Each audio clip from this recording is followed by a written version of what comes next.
સુરતના અલથાણ વિસ્તારમાં આવેલી સુમન અમૃત આવાસમાં આજે એક માતાએ પોતાના 5 વર્ષીય માસૂમ પુત્ર સાથે બિલ્ડિંગના 14મા માળેથી નીચે કૂદી આત્મહત્યાનો પ્રયાસ કર્યો હોવાની ઘટના સામે આવી છે। વૈષ્ણવજન તો તેને કહીએ જે પીડ પરાઈ જાનાને રે।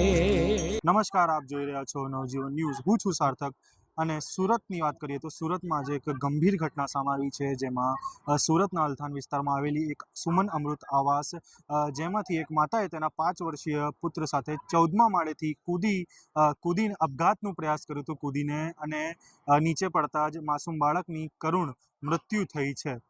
ત્યારબાદ માતા જે છે તે ગંભીર છે અને ગંભીર હાલતમાં જાણવા મળી છે, અને તેને તાત્કાલિક સારવાર અર્થે સુરતના સિવિલ अस्पताल ખાતે ખસેડવામાં આવ્યું છે, જ્યાં હાલ તેમની સ્થિતિ નાજુક હોવાનું સામે આવ્યું છે। અને માતા પુત્ર નીચે પાર્ક કરેલી કાળા રંગની કાર પર પડ્યા હતા, જેના કારણે કારને પણ ભારે નુકસાન થયું છે।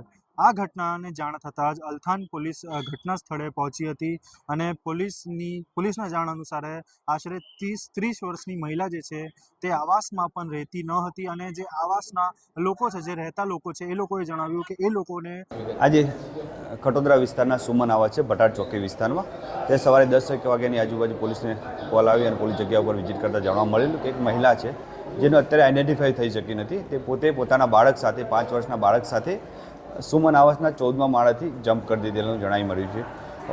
આ બનાવમાં જગ્યા ઉપર જ બાળકનું ડેથ થયું છે। જે મહિલા છે એની કન્ડિશન ક્રિટિકલ કન્ડિશનમાં હોય, હાલ સિવિલ ખાતેને સારવાર માટે લાવવામાં આવેલી છે।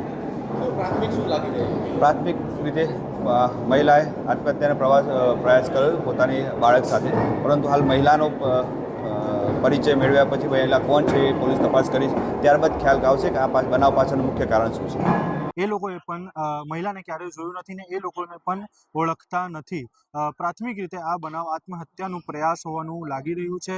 તેમ છતાં પોલીસ સીસીટીવી ફૂટેજ અને ટેકનિકલ પુરાવા સાથે સમગ્ર ઘટનાની તપાસ જે છે તે કરશે, અને મહિલાએ આવું પગલું કયા કારણસરે ભર્યું તેની પણ તપાસ થશે।